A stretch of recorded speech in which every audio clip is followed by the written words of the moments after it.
My first reaction to War and Peace was a mixture of terror, excitement, and bloody hell, this is a big book.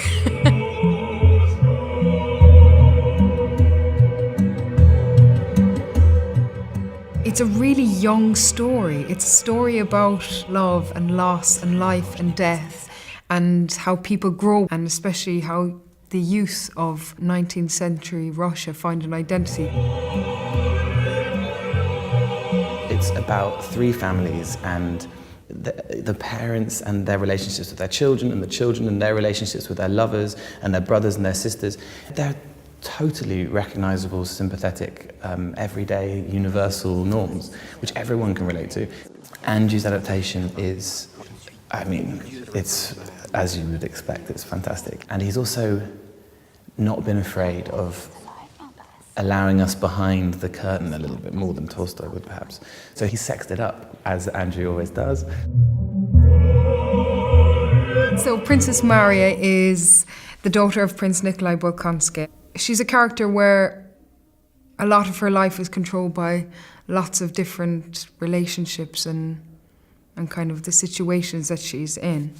And particularly the relationship with her father, who's an ex-army general and kind of instigates a very oppressive kind of hold over her. And that's what's so tragic about the relationship, is that it's because he loves her too much and is afraid of losing her ultimately. Les misérables, les incapables vauriens! L'armée est commandée par des idiots! Religion for Maria is kind of one of the most important things for her, and in the context of her family and her relationship, particularly with her father and the people who try to control her life, it's her coping mechanism and her survival tool.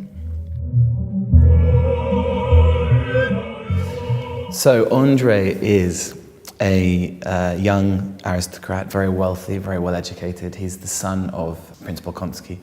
They're from a very long line of prestigious military leaders. Reculez, par pitié! On ne peut les contenir, général! Cessez le feu et rassemblez vos troupes.